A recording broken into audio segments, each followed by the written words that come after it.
Yeah. Hey everyone, welcome back to the channel. As promised yesterday in my Saltburn review, today I am going to be talking about Napoleon, directed by Ridley Scott, starring Joaquin Phoenix and Vanessa Kirby, and this obviously follows the rise of Napoleon Bonaparte from a lowly officer all the way to the Emperor of France during the times of the French Revolution. And you know, when it comes to Ridley Scott, obviously he's an absolute legend and everyone knows his films, but not all of his films as of late have been as great as we would have liked them to be. 2021, I think, is the perfect way to sum up Ridley Scott's career, because you had Last Duel, which is one of his best, and then you had House of Gucci, and I mean, need I say any more?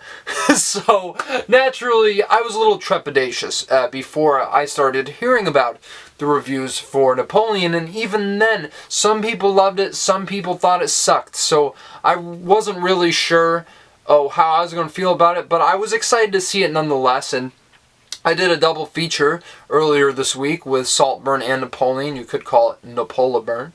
And this I got the chance to see in IMAX. Thankfully, didn't have to pay anything for it, because with Regal Unlimited, they had the free upgrade to IMAX, so I'm very appreciative of that. And this really is the way to see it, because what I will tell you about Napoleon right off the bat, this is one of the best shot films of the year. So epic in scope, and the cinematography is so sweeping. The fact that Ridley Scott is 85 years old and he's still able to make movies on such an epic scale like this and execute them very, very well is beyond impressive to me. I mean, hats off to you, sir, quite literally. This really is, from a technical standpoint, an incredibly impressive film, and features some of the best action sequences I have seen all year, especially the battle sequence, like the siege at the beginning of the film that Napoleon leads, is just so engrossing and so brutal. I mean, there's something that happens to a horse, and I literally thought it was like scarier than anything I've seen in any horror movie in the past few years. And I appreciate that Ridley Scott didn't shy away from the fact of how brutal this war and this revolution was. Like, he doesn't sugarcoat it at all, and I absolutely love that about this film. The brutality present really adds a great sense of realism to these battles, and I think a lot of those scenes are what stands out the most. Like, they are absolutely fucking incredible, and I really say that with the most amount of sincerity and praise. And yet again, with all that being said, of course, you want to know about the rise and fall of Napoleon Bonaparte, which is brought to life by Joaquin Phoenix, in which he's playing Joaquin Phoenix. I mean, look, he's not going completely method, or so I assume he isn't, like he was in Joker. And yet, I still think he works as Napoleon. Joaquin is obviously one of the most terrific actors we have, so even if he's not as immersed into this character as it would seem he has been in other characters, he still brings his A game and puts a very interesting spin on the character of Napoleon Bonaparte. And this movie somehow is surprisingly funny, and sometimes I wonder if that's intentional or not. There's a couple of scenes that really made me scratch my head, sometimes in a good way though, because I think that was obviously what Ridley Scott was going for, and, you know, appreciated in a lot of moments. There's some crazy stuff that they do with Napoleon here that I appreciated from a humor standpoint, but also from a character standpoint, because this does show Napoleon was a very, very complicated human being, someone who was such an indignant leader, and someone who was such a patriot. I mean, this man loved his country and would do whatever he could, even if that meant abdicating his own power, to be able to give France what she needed. And I think that's what makes him such a complex character. And also the relationship he had with Josephine, played by Vanessa Kirby, who I think is the acting standout in this film, and just their whole toxic dichotomy that they have in their marriage, which may seem loveless at first, but really showed itself to be no. Like, these two were madly, madly in love with each other all the way until the end. I think that is some of the most interesting stuff in the film outside of the battle sequences, because I still think that stuff is key and what I found to be the most compelling parts of the film.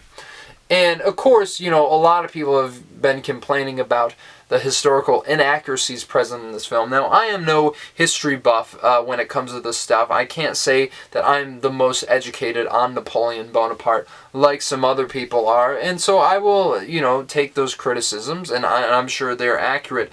But yet again, it's how this character is portrayed is what should really be the most important part, and I think that overall, they really do create a great portrait of this very complicated historical figure. And also, I think on that note, with this film being over 2.5 hours, I think near the end, the pacing kind of tapers off a bit.